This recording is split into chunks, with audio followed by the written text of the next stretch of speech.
अरे हम तो अपना हक्क मागते, नाही किसी से भीक मागते। प्रेरिकाचा मानधन तत्काळ झालाच पाहिजे, झालाच पाहिजे, झालाच पाहिजे, प्रेरिकाचा मानधन तत्काळ झालाच पाहिजे, झालाच पाहिजे, झालाच पाहिजे। आवाज दो, आवाज दो। मेरा नाम निहाल पांडे, युवा परिवर्तन की आवाज़ सामाजिक संगठन की ओर से हमने ये आंदोलन दिनांक 14 तारीख को हमने वर्धा में भी किए थे, एक दिवसीय अन्न त्याग आंदोलन। उसमें हज़ारों महिला शामिल हुई थी। ये जो ICRP महिलाएं, प्रेरिका महिला है, हमारी मांगे जिला अधिकारी वर्धा के मार्फत हमने राज्य के मुख्यमंत्री, ग्राम विकास मंत्री और वर्धा जिला के पालक मंत्री, सभी जवाबदार मंत्री और अधिकारियों को बताई थी, फिर भी उसकी पूर्तता हुई नहीं। इसके कारण हम अभी हमारे पास में कोई जब चारा बचा नहीं तो हम इन महिलाओं को लेकर संविधान चौक नागपुर यहाँ पे आके आंदोलन कर रहे हैं। हमारी मांगनियाँ जो है एकदम छोटी सी है ये महिलाओं की। ये महिला ग्रामीण भाग में बचत गट बढ़ाने का काम करती है और ग्रामीण भाग में गरीबी निर्मूलन करने का जो गवर्नमेंट का अभियान है उसका मूल घटक ये महिला है। ये महिलाओं के वजह से और ये अभियान के वजह से ग्रामीण भाग में जो साहूकारी चलती थी और जो ग्रामीण भाग की महिलाओं की लूट होती थी वो कहीं ना कहीं प्रकार भी बंद हुआ है।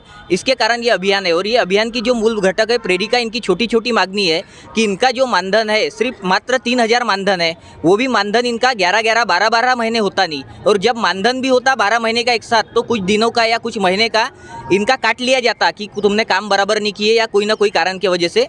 उसके बाद में इनका मानधन इनके खाते में डायरेक्ट जमा होने को ना वो मानधन इनके खाते में डायरेक्ट जमा नहीं हो रहा है। दूसरी तरफ इनको जब इनके अभियान के कार्य की ओर से जब बाहर जिले में या बाहर गांव जाना पड़ता है तो इनको कोई भी आरोग्य की जवाबदारी इनका अभियान के जो संबंधित अधिकारी रहते, जिला प्रशासन रहते, वो लेते नहीं। वो सीधा हाथ खड़े कर देते हैं कि तुम्हारी जान की जवाबदारी है, तुम्हारी रहेंगी। इनको एक आइडेंटिटी कार्ड गवर्नमेंट ने देने को ना, आज 2011 से ये महिलाएं ये अभियान के अंतर्गत काम कर रहे हैं। इनको ना आई कार्ड है ना ड्रेस कोड है। कोविड के टाइम में भी ये महिला फ्रंट लाइन वर्कर करके इन्होंने प्रशासन की सहायता की और इन्होंने जो लोगों का लसीकरण है, लोगों को क्वारंटाइन करना है, प्रशासन तक जानकारी है लोगों की, ये पहुंचाने का काम की। इतना मूल जब घटक ये है, प्रशासन का ये विभाग है, ये अभियान के अंतर्गत ये काम कर रहा, तो प्रशासन ने जल्दी से जल्दी और सरकार ने इन पे ध्यान देने को ना, नहीं तो हम जब तक हमारी मांगनियाँ ये पूरी होती नहीं तब तक हम महाराष्ट्र की उपराजधानी नागपुर ये छोड़ेंगे नहीं। ये हम ये आंदोलन के द्वारा सरकार को बताते हैं। धन्यवाद। जय हिंद। वर्धा गाव पातळी उमेद अभियान यामध्ये आम्ही सर्व CRP काम करत आहोत। या अभियानामध्ये काम करत असताना जो अभियानाचा पाया, उमेद अभियानाचा पाया हा ICRP ने उभे केलेला आहे आणि याच्यामध्ये जे कार्यरत आहेत CRP यांच्यावर खूप मोठा अन्याय झालेला आहे। यांच्या थकीत मानधनामध्ये वाढ व्हायला पाहिजे, थकीत मानधन त्यांच्या डायरेक्ट खात्यामध्ये यायला पाहिजे आणि जे मानधन वाढ 10,000 रुपये व्हायला पाहिजे। आणि आमच्या ज्या मागण्या आहे, जे आरोग्य विम्याचा लाभ देण्यात यावा, 10,000 रुपये मानधन वाढ करण्यात यावं आणि आमच्या ड्रेस कोड आणि आय कोड आतापर्यंत एवढे वर्ष काम करत आहोत आम्ही, परंतु आमची स्वतःची ओळख नाही आहे, ते व्हायला पाहिजे। आणि जोपर्यंत आमच्या ह्या मागण्या पूर्ण होत नाही तोपर्यंत आम्ही या संविधान चौकामधून आम्ही इथून कोणीही हलणार नाही। नमस्ते। आरवी तालुक्यामधून मैं आरवी से आई हूँ और हमारा है उमेद अभियान। अभियान में कैसे है, जो CRP रहती है वो है मुख्य पाया। हमारे जो बचत गट का रहता है वो जैसे कि बिल्डिंग बनती है तो हम उसमें जो मेन पाया रहता है हमारा रहता है, पर कैसे जो मेन पाया ही निकल जाएगा तो वो बिल्डिंग कैसे नीचे गिर जाएगी ना। पर कैसे वो जो पाया है उनको भी आज कीमत नहीं है कुछ, और जो 3000 उसका मानधन है उसके ऊपर जो है जो अधिकारी है उनको कैसे मानधन कैसे मिलता है कि 35,000 55,000, पर हमारा मानधन कितना रहता है 3,500 और हमको कैसे 3,000 भी मिलता है तो वो कैसे 10 महीने 9 महीने का मिलता है। पर 9 महीने के बाद भी अगर मानधन मिलने को होना तो वो कितना मिलता है, 2 महीने का पहले मानधन मिलता है, बाद में 8 महीने का 6 महीने का मानधन वैसे ही रहता है, फिर और 12 महीने और होते हैं तब हमको और 6 महीने का मानधन मिलता है और फिर हमको 6 महीने का मानधन वैसे ही रहता है। पर हम अगर हमारे सब गट जैसे कि एक CRP के तरफ गट कितने हैं तो 20-20, 12-12 और एक क्लस्टर में गट कितने रहते हैं तो 200 से 300 तक, और हमारी बचत एक क्लस्टर की बोलो तो कैसे 3-3 लाख रुपए बचत होती है। अगर हमने आज ये महीने में हमारी अगर मांगे पूरी नहीं हुई तो हम जैसे कि बैंक में हमारी जो बचत जाएंगी क्यों नहीं तो वो जो बैंक लिंकेज होता है उनकी जो परत फिर जाएगी वो हम अगले महीने से बंद कर देंगे। और जो शासन का है, जो तुम्हारा शासन हमारे ऊपर इतना प्रॉफिट कमा रहा है हैं वो हम सब बैंक का सब बंद कर देंगे। और इससे आप सोच लेना कि आपका जो शासन का जो ये रहता है प्रॉफिट, वो आप कितने नुकसान में रहेंगे। या कुछ मुख्यमंत्री बोलते हैं कि बचत गट है, हम ऐसा करेंगे, बचत गट के लिए वैसा करेंगे, पर वो क्या कर रहे हैं हमारे लिए? वो बोलते हैं कि बचत गट हमारा, ये बचत गट की महिलाएं हैं तो गांव की महिलाएं सक्षम हो रही है। गांव की महिलाओं को कौन सक्षम कर रहा है?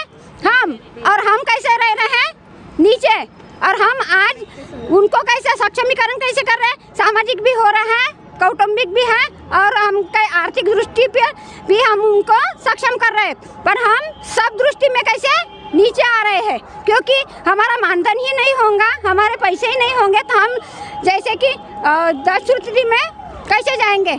हम ना अपनी खुद की आरोग्य की देखभाल कर सकेंगे और हमारे बच्चों की भी देखभाल नहीं कर सकते। इसलिए हमको न्याय मिलने को होना, हम ज़्यादा से ज़्यादा मांगे नहीं करते, हमारी सिर्फ इतनी मांगे हैं कि जो हमारा मानधन है अपने अकाउंट में आने को होना, हमारी जो मानधन है हमको 10,000 होना, ड्रेस कोड है वो सबको महाराष्ट्र में एक ही ड्रेस कोड होना, और हमारा आई कार्ड बनने को होना। हमारी ज़्यादा मांगे नहीं है, बस यही है हमारी मांगे। हम शासन को ये दरखास्त करते हैं कि हमारी ये मांगे पूरी करने को होना। नारी शक्ति नमस्कार, मैं वर्धा से प्रेरिका का काम करती हूँ, उसमें मैं काम करती हूँ। तो ये हमारा अभियान है 2018 से शुरू हुआ, तभी हमको सिर्फ 2,200 रुपये इतना ही मानधन मिलता था। अभी 2 साल हो गए तो हमारा 3,000 मानधन हुआ है। उस पर भी इसमें सब लोग गरीब है, गरीब लोगों के, क्योंकि अभियान ने बोला है कि सबसे गरीब लोग इसमें काम करना चाहिए, यानी सबको थोड़ी थोड़े पैसे मिलना चाहिए, इसलिए उसको गरीब ही लोग लिए है। लेकिन उसमें अभी ऐसा हो गया कि 2-3 साल से हमको 10-10 महीने का पगार नहीं, पेमेंट नहीं मिलता है। उसके वजह से हमारे इसमें की एक महिला को कैंसर है, वो कैंसर है उसको, तो उसको अभी 25,000 की ज़रूरत थी, लेकिन कोई भी ऊपर के कर्मचारियों ने नहीं दी, क्योंकि अगर उसका हमारा 11 महीने का अगर मानधन होता तो उसको 30,000 40,000 ऐसा पेमेंट मिलता, तो आज उसकी एक मदद होती जाती थी। अभी उसने पूरा इधर उधर से कर्जा लिया है। तो इसलिए हम शासन को एक निवेदन करना चाहते हैं कि हमारा जल्दी से जल्दी हमारा मानधन अपने खाते में जमा करे, या कि CLF में अकाउंट में डालते हैं, फिर वो अध्यक्ष सचिव के साइन करनी पड़ती। सभी काम एक पाया, हम गांव का एक पाया हम ही है। जब हम सब काम करेंगे, बैंक लिंकेज करोड़ों का, एक CRP करोड़ों का लिंकेज करती है, अगर CRP ने उस पर ध्यान नहीं दिया तो उनकी बैंक रिकवरी होती नहीं है।